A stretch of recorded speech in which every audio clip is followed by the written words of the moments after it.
안녕하세요. 오늘은 81번째 북한과 중국의 압록강 두만강 협력 사례 두 번째 마지막 시간입니다.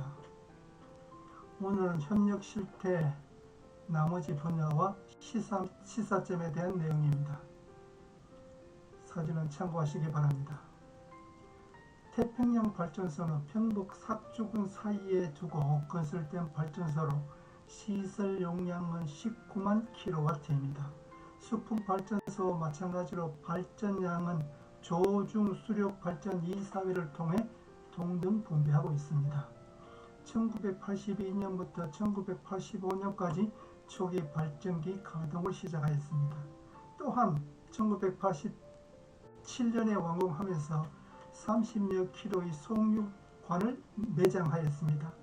공식 명칭은 조중 우호 송유관으로 지하에 매설된 송유관은 태평만댐 다리 역할을 하는 도로 하부를 관통하고 있어 식별이 어렵습니다. 운봉발전소는 자강도 자성군 운봉 노동지구에 있는 댐식 수력 발전소로 1970년에 완공하고 1974년에 전력 생산하고 있습니다. 북한 측 전기는 북한의 산업 군수 시설을 돌리는 데 사용하거나 중국으로 되팔아 외발의 수단으로 사용하고 있습니다. 또한 북핵과 미사일 개발에 필요한 전력을 생산하여 공급하고 있습니다. 위원발전소는 1990년에 시설 용량 39만 kW의 위원발전소가 건설되어 전력 공급에 기여하고 있습니다. 수력에 과도하게 의존한 발전 정책은 북한 산업 전반에 심각한 부작용을 이야기하고 있습니다. 계절별로 전력 생산량이 들쑥날쑥하고 평양과 같은 주요 전력 수요처의 거리가 멀기 때문에 송전 과정에서 생기는 전력 손실이 많습니다. 북한은 과거 소련의 지원을 받아 원자력 발전소를 세우려다 구소련의 붕괴로 인해 무산된 바가 있습니다. 결국 석유도 끊기고 원자력마저 안되는 상태에서 택할 수 있는 사실상 유일한 선택지가 수력인 셈입니다. 국내에는 전혀 알려지지 않고 압록강 유역에서 추가댐 건설 계획이 이미 오래전부터 북중 간에 논의되고 있는 것으로 확인하고 있습니다. 북한이 건설 자금을 확보하지 못해 이들 계획이 지연되고 있고 중국 측 동북전력공사는 중국이 이들 모두를 건설하고 북한이 전력으로 상환하는 방식도 검토하고 있는 것으로 알려지고 있습니다. 북한의 수질 오염 실태 개선 노력은 어떠한 것인가요? 북한에는 수질 오염은 공장 폐수에 의한 오염, 광산 폐수에 의한 오염이 대부분을 차지하고 있습니다. 북중 국경지역의 두만강과 압록강 중에는 두만강의 수질 오염이 심각한 상황임을 앞에 강좌에서 설명한 바가 있습니다.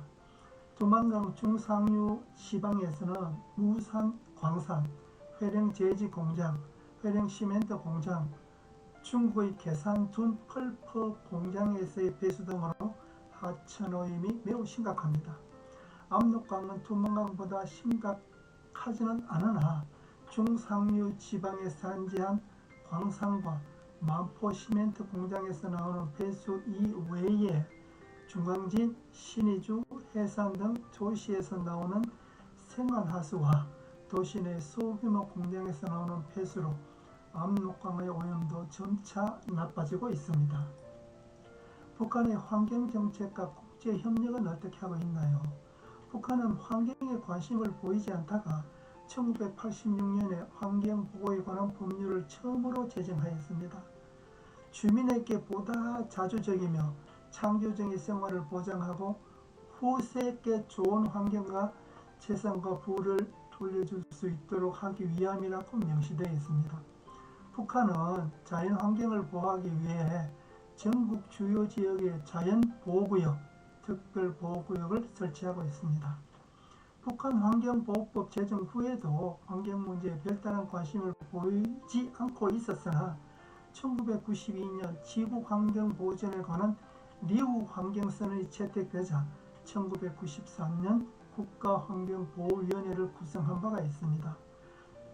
1994년 부산에서 개최된 환경회의에서 북한의 환경 문제가 거론되자 국제사회의 여론 악화를 우려하여 1995년에 5장 51조의 구성된 시행규칙을 만든 바가 있습니다.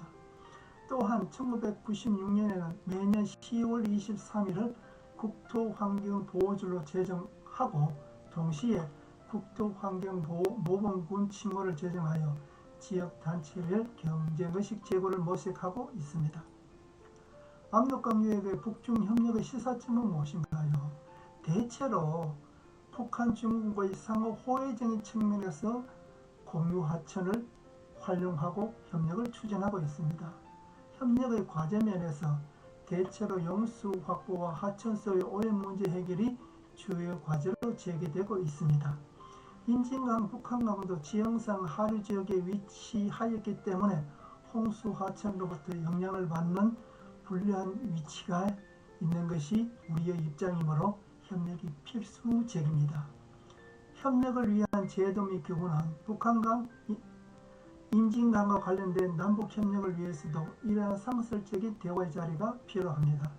독일식의 국경위원회를 구성하는 것이 바람직하고 국경위원회의 구성이 남북 간 정치적 군사적인 여건으로 인해 현실적으로 어렵다면 단계적인 접근도 고려될 수가 있습니다.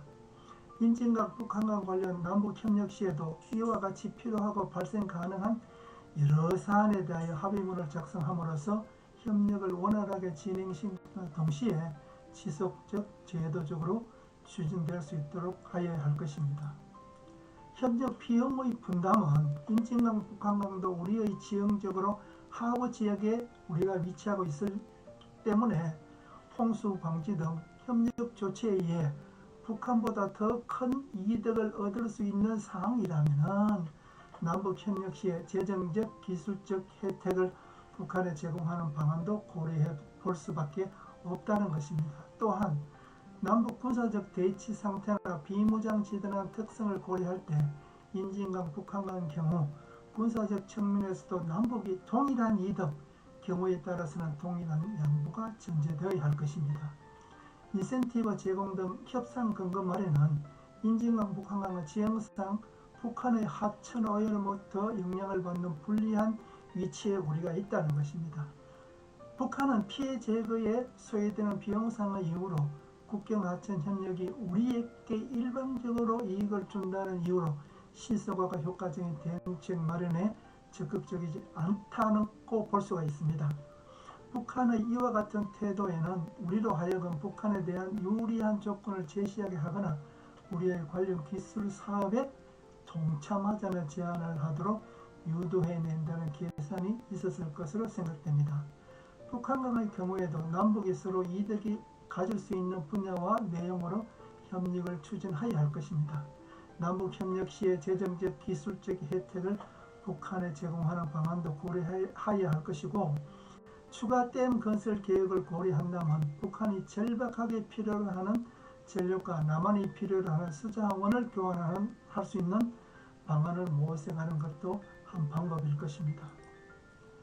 과학적, 기술적인 공동조사 등을 통한 협상 발행 방안은 모든 과학기술에서의 공동조사 없이 불가능하였으며 공동조사 그 자체가 협력의 신뢰성을 달성할 수 있도록 하여야 할 것입니다. 다각화된 추진 체계의 구성은 남북한 국경과 관련된 제반사항을 전반적으로 논의할 수 있는 독일식 국경회의를 구성하는 것이 바람직하다.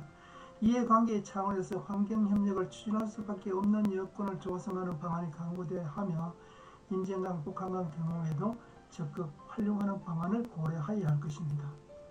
재정 확보 방안은 국제금융기관으로부터 장기적인 금융자원 조달이 어려운 북한으로서는 북한강과 금강산 댐 등과 관련된 인프라 건설 프로젝트에 쉽게 자금을 동원할 수 없으므로 우리의 인센티브에 의존할 가능성도 높습니다. 오늘 강의는 여기서 마치고 다음 강의는 아프리카 나일강 협력 사례입니다. 감사합니다.